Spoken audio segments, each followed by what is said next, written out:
పవన్ కళ్యాణ్ గారికి ఎందుకని deputy CM ఇవ్వలేదే? ఇచ్చారండి. పవన్ కళ్యాణ్ గారు డెఫినెట్ గా డిప్యూటీ సీఎం అని దేంట్లో ఉండదండి. దేంట్లో భారతదేశ రాజ్యాంగంలో డిప్యూటీ సీఎం పదవి లేవండి. మనం దాన్ని పిలుచుకుంటాం, ఒక ప్రోటోకాల్ ఒక ఆర్డర్ ఇష్యూ చేస్తారు స్పెషల్ గా. వాళ్ళ దాంట్లో అధికారంగా ఫస్ట్ అమాంగ్ చీఫ్ మినిస్టర్స్ ఎవరంటే చీఫ్ మినిస్టర్, తర్వాత డిప్యూటీ ఆయనకి ఎయిర్పోర్ట్ లో స్క్రీనింగ్ తప్ప మిగతా స్పెషల్ పవర్స్ ఏమి లేవండి. అందువల్ల ఆయనకి ఇస్తారు, డెఫినెట్ గా ఇవ్వబోతున్నారు. ఆయన ఓపీ విల్ సక్సీడ్. కానీ సినిమాలు ఒకటే ప్రాబ్లం ఏంటంటే, రామారావు గారు 2 సినిమాలు చేసినా ఈయన 6-7 సినిమాలు ఉన్నాయి. దాని మీద ఏం చేస్తారని నేను చూడాలి. బట్ ఆయన కొంచెం తగ్గించుకుని దీనికి జస్టిస్ చేస్తారు, ఎందుకంటే ప్రజలు ముఖ్యం. ఆయన అంటే ఆల్రెడీ కమిట్మెంట్ అయిన సినిమాలు సగం నాయుడు పూర్తి చేయాల్సిన అవసరం ఉంది నేను బేసికల్ గా. కానీ మిగతా సినిమాలన్నా రద్దు చేసుకుని ఆయన దీని మీద ఫుల్ కాన్సన్ట్రేషన్ పెట్టాలని కోరుకుంటున్నాను. పాజిటివ్ ఆంధ్రప్రదేశ్కి జరుగుతున్న అన్యాయాల మీద పోరాడాల్సిన అవసరం పోరాడి పెట్టగలిగింది. పాచిపోయిన లడ్డులు కాదు, భయంకర నమ్మక ద్రోహం ఏమని చేసింది ఉత్తర భారతీయ జనతా పార్టీ ఆంధ్రప్రదేశ్కి. అందువల్ల ఆయన ఉప ముఖ్యమంత్రిగా ఉన్నా ఎట్లా ఉన్నా రాయలసీమ ఉత్తరాంధ్రకి ఈ 7 సంవత్సరాలు ఇంకా నమ్మక ద్రోహం చేసిన ఉత్తర భారతీయ జనతా పార్టీకి మీద పోరాడి సాధించుకుంటే డెఫినెట్ గా చరిత్రలో నిలిచిపోతారని కోరుకుంటున్నాను. జగన్ సంక్షేమ పథకాలు ఇచ్చాడు కానీ అభివృద్ధి చేయలేదని విమర్శించిన పవన్ చంద్రబాబు ఇప్పుడు అంతకంటే ఎక్కువ పెట్టిన పథకాలను మరి ఎలా చూడవచ్చు దీన్ని? అంటే అదే నేను చెప్పాను ఇంతకుముందు కూడా, కుప్ప కూలిపోయే పరిస్థితి కనిపిస్తుందా? అవి అమలు చేస్తే ఆలోచిద్దామండి. నేను అనేది ఒకటి. కానీ నమ్మకం ఉందా సార్ అమలు చేస్తారా? కేంద్ర ప్రభుత్వ సహకారం కనుక ఉంటే డెఫినెట్ గా అమలు చేయడం, ప్రత్యేక హోదా విభజన హామీలు కనుక వస్తే అమలు చేసే అవకాశం కూడా ఉంటుంది. కానీ ఎక్కువ కాన్సన్ట్రేషన్ మిగతా దాని మీద పెట్టాలి. ఏదో హడావిడి చేసేస్తే వచ్చేసిందని చెప్పాను కానీ పోలవరం ప్రాజెక్ట్ చాలా స్పిల్ డ్యామ్ అన్నీ అయిపోయినాయి. ఎత్తకం రాక్ ఫిల్ డ్యామ్ ఒకటే, అది చిన్న అది పెద్ద కట్టడం కాదండి. అది అంటే రాతి మట్టి కట్టడం, ఆనకట్ట కట్టేస్తారు, ముందు స్పిల్ అయిపోయింది. మిగిలిన ఇది కట్టేసి మన ప్రాజెక్ట్ కట్టేసి అని హడావిడి బాజా బంతిలు కొట్టుకునే తప్పకుండా మిగతా అందరు రిహాబిలేషన్ సెటిల్మెంట్ కేంద్ర ప్రభుత్వ శాఖ అంత 100% వాళ్ళ దగ్గర తీసుకుని సాధించుకోవాలి. అలాంటివి చేయాల్సిన అవసరం ఉంది. అలాగే కోస్టల్ ఇండస్ట్రియల్ కారిడార్ పెట్టాలి, దాని మీద కాన్సన్ట్రేషన్ చేయాలి. మొత్తం 4 hubs ఎంతో మెయిన్ ఇచ్చారు, మిగతా 7 hubsకి ఎక్స్టెండ్ చేయమన్నారు. అలాగే రాయలసీమ ఉత్తరాంధ్రకి నిధులు ఇవ్వాలి. ఇవన్నీ కూడా అమరావతి ఇవన్నీ కూడా చేసుకుంటే డెఫినెట్గా ఆర్థికంగా రాష్ట్రం డెవలప్ అవుతుంది. ఆర్థికంగా డెవలప్ అయినప్పుడు సంక్షేమ కార్యక్రమాలు చేయడం సాధ్యం అవుతుంది. హోదా విభజన హామీలు వస్తే కానీ కొన్ని లక్షల కోట్లు పరోక్షంగా ప్రత్యక్షంగా రాష్ట్రానికి లాభం జరుగుతుంది. రాహుల్ గాంధీ గారు ఇస్తా అన్నారు, కాంగ్రెస్ పార్టీ సంతకం ఈ పార్టీకి అయిపోయి ఉండేది, ఆంధ్రప్రదేశ్కి వచ్చేసేది. అందుకని రాదనేవాళ్ళు మరి పదే చెప్తాను, రాదనేవాళ్ళు ఇది ఒక ఇక ముగిసిన చాప్టర్ విభజన హామీలు అనేవాళ్ళు ఆంధ్రప్రదేశ్ ద్రోహులు, నయవంచికులు వాళ్ళు. అవి గుజరాత్కి వెళ్ళి అక్కడ మోడీ గారు బంద్ చేసుకోమనండి, ఆంధ్రప్రదేశ్లో అనవసరం. ఆంధ్రప్రదేశ్ హక్కులకి ఆత్మగౌరవానికి వ్యతిరేకంగా ఉంటూ చేసేవాడు అనవసరం అండి. అంటే ఇక్కడ వద్దున్నట్లేదు, అక్కడే బంద్ చేసుకోమని రమ్మంటున్నాను. అందువల్ల ఇది సాధ్యమే కానీ చాలా కష్టం. దాదాపు 3-4 లక్షల కోట్లు అదనంగా కావాల్సి ఉంటుంది వచ్చే 5 ఏళ్లలో. ఈ అవినీతిని జగన్మోహన్ రెడ్డి గారు ఎలా చేస్తారంటే, పాత ప్రభుత్వం చేసి అవినీతిని తగ్గిస్తాం ఆయన మాట్లాడింది, సంపద సృష్టిస్తాం, అదే మాట వీళ్ళు మాట్లాడచ్చు. అంత ఈజీ కాదు. But let us wait and see అండి. అభివృద్ధి మీద కాన్సన్ట్రేట్ చేయాలని కోరుతున్నాను. పదే కూడా చెప్తున్నాను.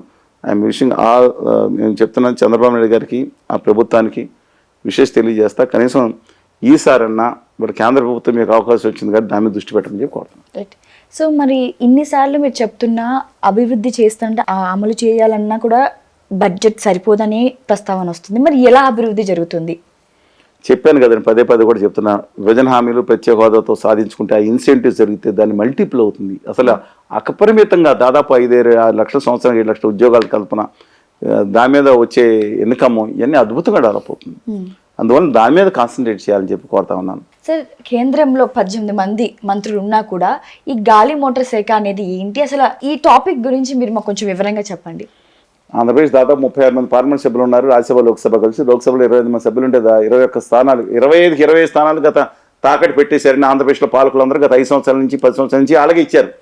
ఏ ప్రభుత్వం మోడీ గారు కాళ్ళ దగ్గరికి వెళ్ళి బంద్ చేయడం, ఆంధ్రప్రదేశ్ హక్కులు తాకట్టు పెట్టడమే ఎక్కువగా చేసిన బాధ్యత. ఏదో కొంతమంది అడుగుంటారు. ఇవాళ కూడా 25 మంది సీట్లు ఆడకే ఉన్నట్టున్నాయండి.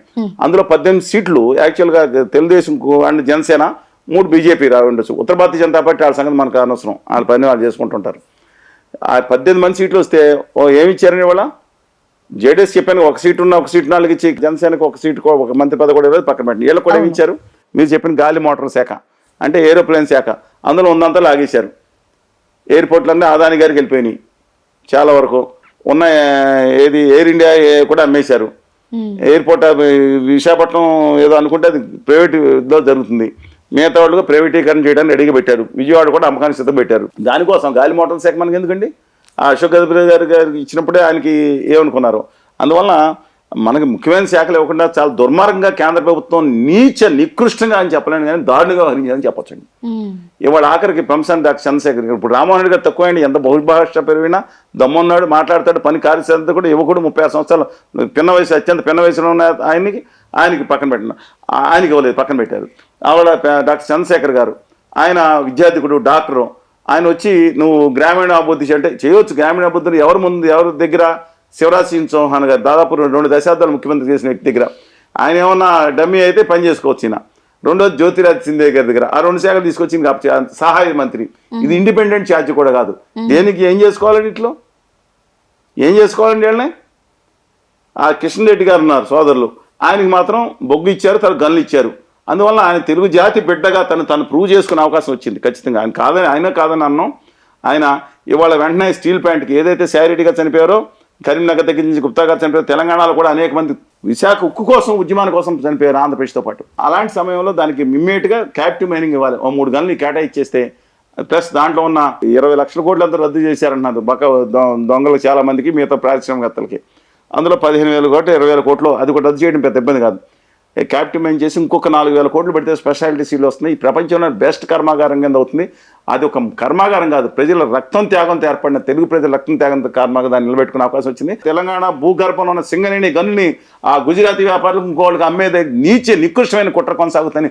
తెలంగాణ సమాజం అంతా మొత్తుకుంటుంటే ఇవాళ తిరిగి అదే గన్ను మంత్రి శాఖ మంత్రి అయ్యారు కాబట్టి ఒక్కడు కూడా బయటికి వెళ్లకుండా ఇంకా కొత్త గన్ను చేసుకుని అలాట్మెంట్ చేసి ఇక్కడ ఆల్రెడీ తెలంగాణలో పవర్ ప్రాజెక్టులు పెట్టారు. దానికి కోల్ లింకేజ్ చేసుకోవాల్సిన అద్భుతమైన అవకాశం వచ్చింది. గన్నులు కూడా డెవలప్ చేసుకోవాల్సిన అవసరం వచ్చింది.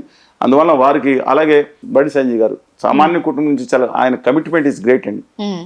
అద్భుతమైన కమిట్మెంట్ ఆయనకి. సరే ఆయన భాషలో ఉండొచ్చు కానండి, ఆ పార్టీకి నిలబడి ప్రాణం పెట్టి పనిచేశాడు బండి. కానీ ఆయనకి ఇవాళ ఆయన లాయల్టీకి లాభం లభించింది. అమిత్ షా గారు చెప్పులు అక్కడ పెట్టి మనం తీసుకొచ్చి పెట్టారు కాబట్టి ఆయన మంత్రివర్గంలో పెట్టుకున్నారు, హోంశాఖలో పెట్టుకున్నారు. సరే నేను తప్పను, అది కూడా ఆయన ఎంపీగా ఉండి చేయటం తప్పు అంటున్నా బహిరంగ. ఆ తండ్రి మీద అభిమానం ఉంటే తండ్రి చెప్పులు ఇంట్లో పెట్టుకోవచ్చు, ప్రతిసారి బయట మోడీ గారిలో ఫోటోలు తీసుకోవాల్సిన పని లేదండి ఇవాళ. అది తప్పు. కానీ ఇవాళ ఆయనకు హోంశాఖ ఇచ్చారు, ఖచ్చితంగా బలోపేతం చేయాల్సిన అవసరం ఉంది. వాళ్ళకి దేశ హోంశాఖ, తెలంగాణ కాదు, వీళ్ళు మంత్రులు దేశ మంత్రులు. అలాగే లోకనాథన్ గారి వరదమ్మ గారి అబ్బాయి మురుగన్ గారని తమిళనాడు, ఆయనకి కూడా కేంద్ర మంత్రి ఇచ్చారు. అలాగే ఇప్పుడు 6 మంత్రులు ఉన్నారు. అదే శ్రీనివాసవరం గారిని ఆంధ్రప్రదేశ్లో పరిశ్రమల శాఖ సహాయ మంత్రి ఇచ్చారు కింద. డెఫినెట్గా పరిశ్రమలు నిలబెట్టుకోవాల్సింది. ప్రత్యేక హోదా మీద, విభజన హామీ మీద ఇవాళ తను కృషి చేసి ఆంధ్రప్రదేశ్ ప్రజల రుణం తీర్చుకోవాలని కోరుతున్నాను. గుజరాతీ ప్రభువుల రుణం కాదండి. గుజరాతీ బదిలీ చేయడానికి అక్కడ చేసుకోవచ్చు. But I'm having let us have a positive opinion all this. ఎవరైతే ఉన్నారో 6 మినిస్టర్స్, ఆనరబుల్ మినిస్టర్స్ మధ్యన మై హంబుల్ రిక్వెస్ట్ ఈజ్, మీకు అవకాశం వచ్చింది, చరిత్రలో గొప్పగా నిలిచిపోతారు, చరిత్ర ద్రోహులుగా నిలిచిపోతారు, చేసుకోండి.